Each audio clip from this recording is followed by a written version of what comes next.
My name is Clara Whitman. And when I was 14, my life split into two versions.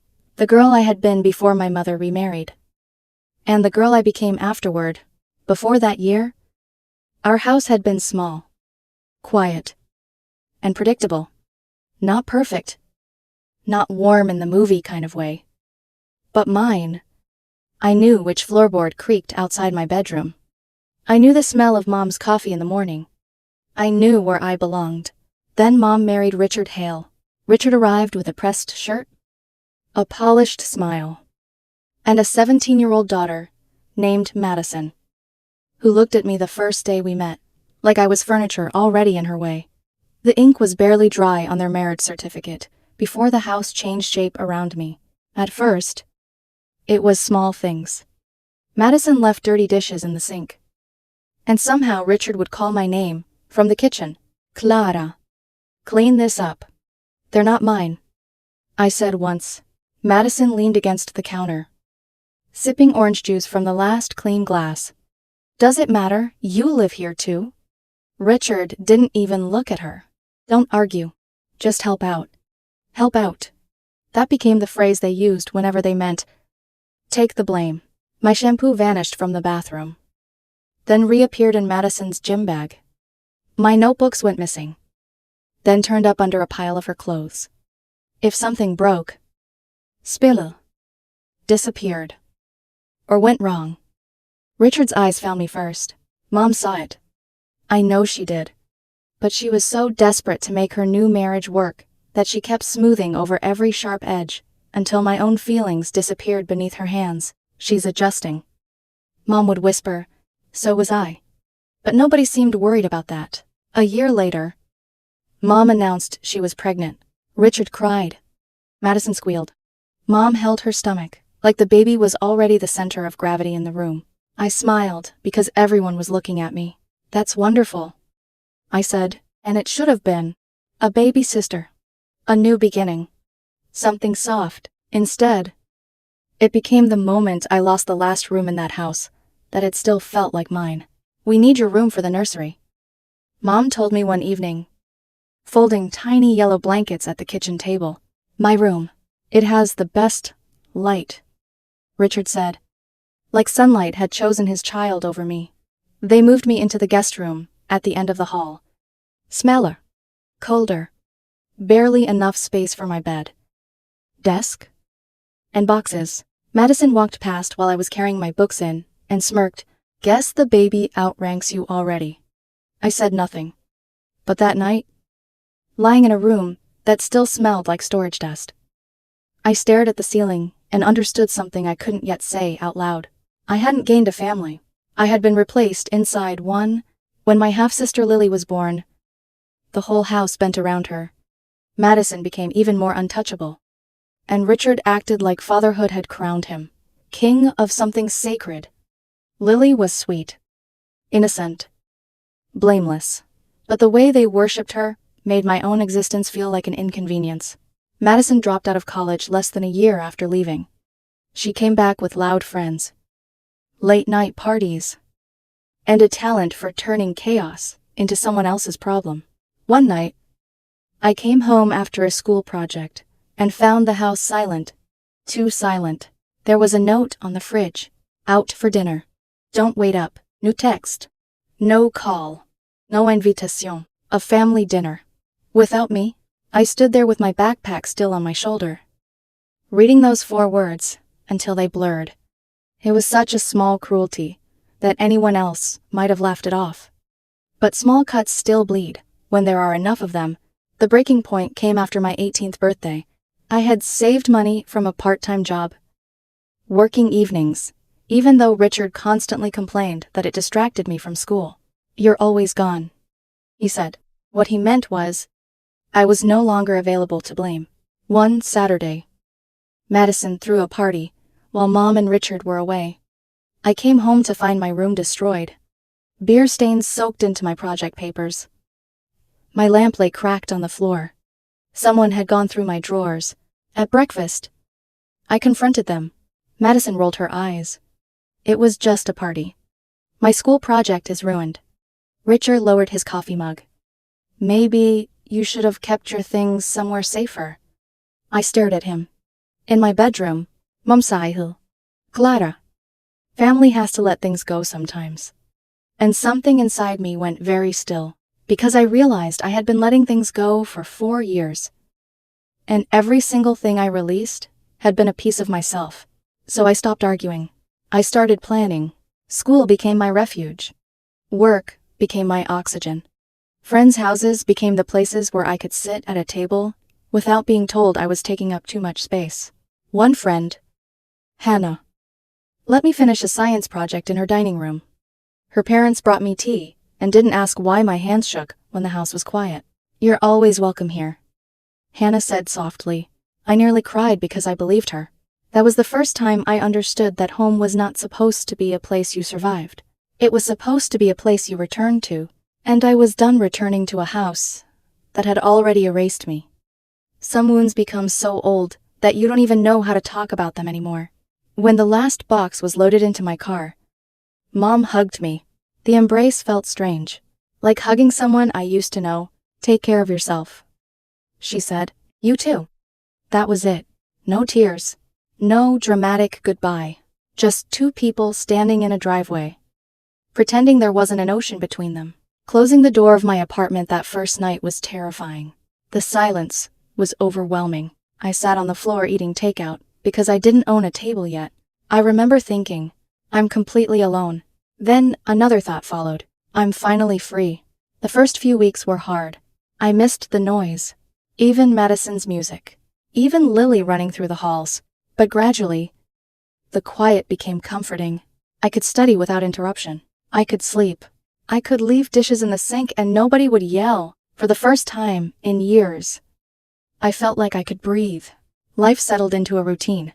College, work, friends, peace. Then, one evening, Mom called. She sounded strange. Richard had a health scare. My stomach dropped. What happened? He's okay now. But it frightened him. I sat down. I'm glad he's all right. There was a long pause. He's been thinking about his will. I frowned. Okay, he wants to make sure everything is organized. I didn't understand why she was telling me this. Then she sighed. He's leaving everything to Madison and Lily. Silence. He isn't, including you. The words landed like stones. Why? Another pause. He thinks it makes more sense because they're his biological daughters. I stared at the wall. My chest felt hollow, not because of the money. I had never expected anything. But hearing it spoken aloud hurt more than I could explain. After everything, there it was. Official, permanent, documented. You are not family. I see, I said quietly. Clara, it's fine. It doesn't change how we feel about you. I almost asked, how do you feel about me? Because I honestly didn't know anymore. Instead, I said, thanks for telling me. We hung up. That night, I lay in bed staring at the ceiling. I was 20 years old and somehow still hoping for acceptance from people who had never really given it. Over the next few weeks, I pulled away even more. Fewer visits, shorter phone calls, more time with friends. I stopped trying. Then, something unexpected happened. I was sitting in a coffee shop working on a paper when a family at the next table started laughing together. The father teased his daughter. The mother rolled her eyes. The son told a ridiculous story. They were ordinary, messy, happy. I watched them and suddenly understood something. I had spent years mourning a family I never actually had. I wasn't grieving the loss of love. I was grieving the idea of it. That realization changed everything. I stopped asking why I wasn't enough. I stopped waiting for people to choose me. I started building my own life. My own family. Friends who checked on me. Professors who encouraged me. Coworkers who celebrated my successes. People who saw me. Really saw me. Months later, I attended a family dinner, celebrating Richard's recovery. Madison talked endlessly about her new job. Everyone praised Lily's school achievements. I sat quietly, eating my dinner, and for the first time, I didn't feel hurt. I felt free, because I finally understood my place. I was the outsider. And maybe I always would be, But outside that house, I had built something beautiful, a life that belonged entirely to me. I drove home that night feeling lighter than I had in years. I had no idea that life was about to change again, because only a few weeks later, my phone would ring, and a stranger would tell me that I had just inherited $3 million. The call came on an ordinary Tuesday afternoon. I almost didn't answer. The number was unfamiliar, and I was in the middle of sorting papers for work. Hello? May I speak with Clara Whitman? This is she. My name is Daniel Mercer. I'm an attorney representing the estate of your great-aunt, Eleanor Whitman. I blinked. My great-aunt. You are listed as the sole beneficiary in her will. For a few seconds, I honestly thought he had the wrong person. I barely knew Aunt Eleanor. She was my father's aunt, the woman who had helped raise him after his parents died. I had met her only a handful of times over the years. She always sent birthday cards and remembered details about my life that even my own family forgot. But we weren't close. Or so I thought. I'm sorry, I said slowly. Could you repeat that? He did. Then he said the number, $3 million. I nearly dropped the phone. The estate included investment accounts, several properties, stocks, and personal possessions. Everything had been left to me, not to distant cousins, not to charities, not to anyone else, me. After the call ended, I sat on my couch for nearly an hour, without moving. I felt sadness over her passing, shock, confusion, and an almost frightening sense of responsibility. Why me? The answer came a few days later. I met Mr. Mercer at his office to go over the paperwork. Among the legal documents was a sealed envelope. My name was written on the front, in delicate handwriting. I opened it carefully. Dear Clara, by the time you read this, I will be gone. You probably don't understand why I chose you, but I hope you eventually will. I saw myself in you every time we spoke. You asked about my travels, my work, my opinions. You never asked about my money. You never wanted anything from me. I watched you become independent, hardworking, and kind. Despite carrying more loneliness than someone your age should, you remind me of the young woman I once was. This isn't just an inheritance. It's a chance. Build the life you deserve. Love. Aunt Eleanor. By the time I finished reading, tears were running down my face. A woman I barely knew had seen me more clearly than the people who had raised me. That realization broke something open inside me, and healed something too. The next few months were a whirlwind. I hired a financial advisor. I met with accountants. I listened to experts explain investments and taxes. I moved carefully because I was terrified of making a mistake. The first thing I bought was a house. Nothing extravagant. A beautiful 2-story home, with a small garden and a wide front porch. The moment I walked through the door, I knew it was mine. I stood in the empty living room and cried. Not because it was expensive, because it was safe. No one could take my bedroom away. No one could tell me I didn't belong there. For the first time in my life, every room belonged to me. I also purchased a rental property and invested most of the money. I wanted security, not luxury. Aunt Eleanor had given me a future. I wasn't going to waste it. I told almost no one. Only my closest friends knew. I had no intention of discussing the inheritance with my family, but secrets rarely stay buried. A cousin somehow heard about the estate through mutual acquaintances in the legal community.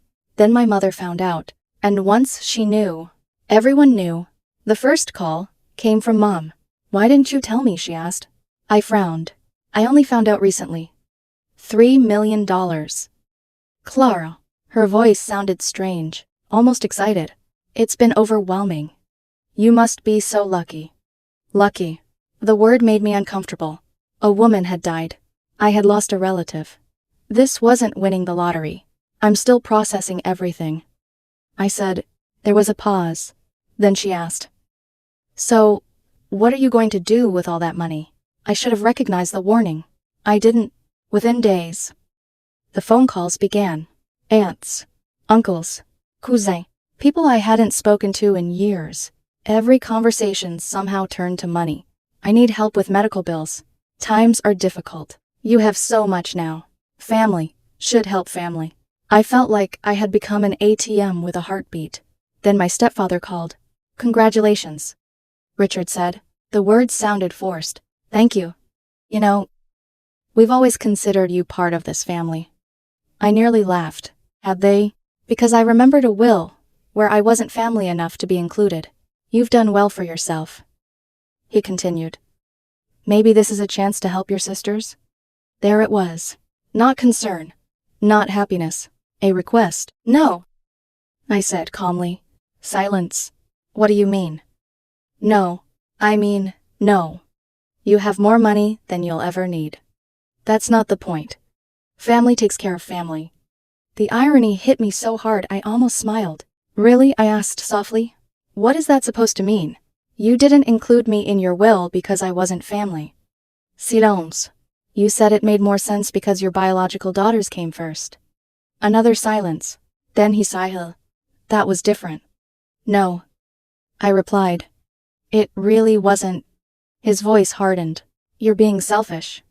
Maybe, but for the first time in my life, I didn't care.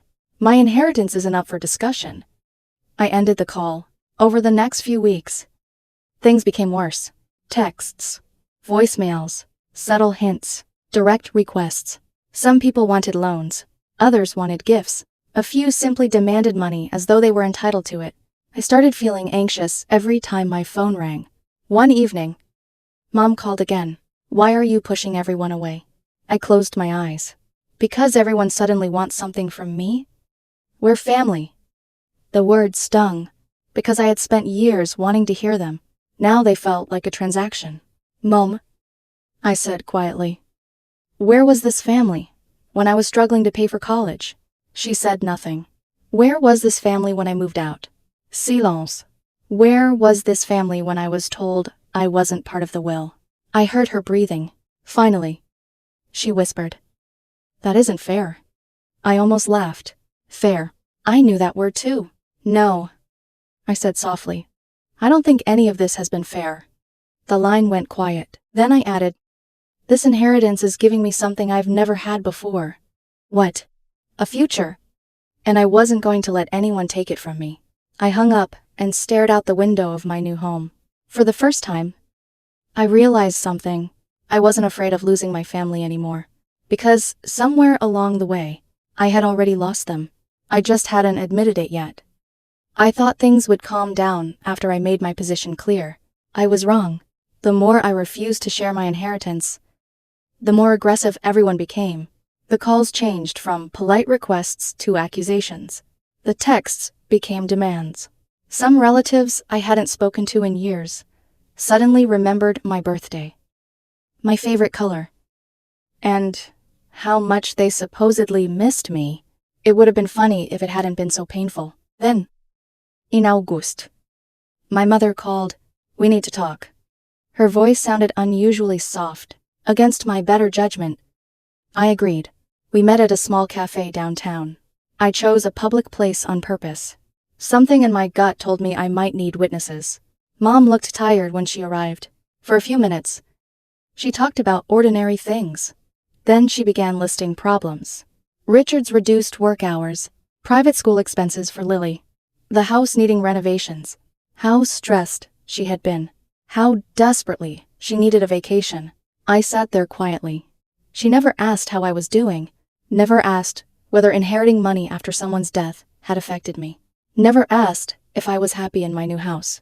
I was simply an audience. Finally, I interrupted. Mom, what is this really about?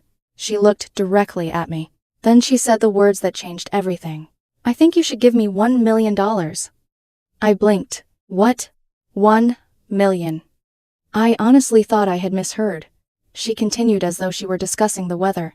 Technically, that inheritance should have come to me. It came through your father's side of the family. And I was his wife. I'm only asking for a third.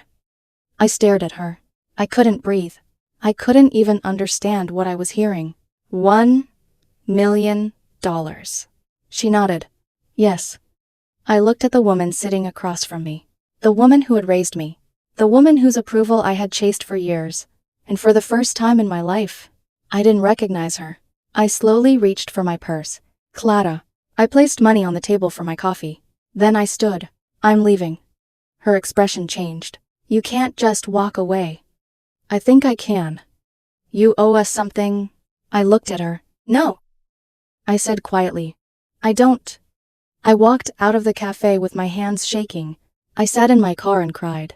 Not because she wanted money, but because I finally understood. I had spent my entire life trying to earn love from people who only valued what I could give them. The next few weeks were chaos. Mom started telling everyone I was a thief. According to her, I had stolen money that rightfully belonged to her. Richard sent me a message so long I had to scroll 3 times to read it. You can't think only about yourself. You're part of a family. Big decisions should include everyone. I replied with one sentence. I wasn't family enough to be included in your will.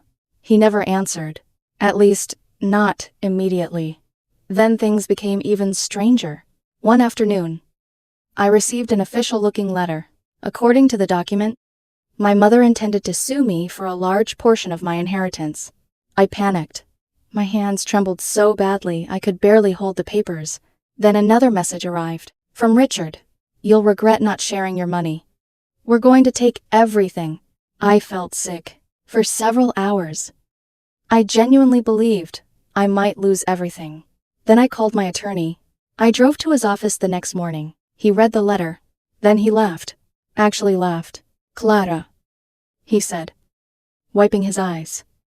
This is ridiculous. What? This isn't real. I stared at him. What do you mean? This law office doesn't exist. He showed me the address. The building had been abandoned for years. The phone number listed had been disconnected. The entire thing was fake. Ascare tactic. A bluff. I sat there in stunned silence. They had actually tried to trick me into handing over my inheritance. The realization hurt more than I expected. Not because of the threat, because my own family had been willing to lie to me, to manipulate me, to scare me. For money. That night, I sat alone in my living room. The house was quiet. And for the first time, I allowed myself to grieve. Not for Aunt Eleanor. Not for the inheritance. For my family. For the mother I thought I had. For the home I kept trying to rebuild in my memories. I finally accepted something painful. Some people only love the version of you that benefits them. The next morning, I made a decision. I started therapy. It wasn't easy. There were tears. Anger. Conversations. I never thought I would have. But little by little, I began unpacking years of hurt. I learned boundaries. I learned that saying no wasn't selfish. I learned that protecting myself wasn't cruel. I also started volunteering. I met incredible people. People who cared about kindness instead of money. People who showed up simply because they wanted to. I slowly built a life filled with genuine relationships. Then one evening, I decided to write letters. One for my mother, one for Richard, one for every relative who had pressured me. I explained my feelings. I explained my choices. I explained how deeply they had hurt me. I didn't expect replies. Most never came. But one did. It was from Lily. She was 14 now. Her handwriting was messy. Her spelling wasn't perfect. The letter was short. I'm sorry for asking about the money. I miss you. I read those words 3 times. Then I cried. Because unlike the adults in my life, Lily wasn't asking for anything. She just missed her sister. I wrote back immediately. A week later, we started texting. We talked about school, books, movies, her favorite music, small things, ordinary things. And for the first time in years, a bridge began to rebuild. Not with my mother, not with Richard, but with the one person who had never actually hurt me.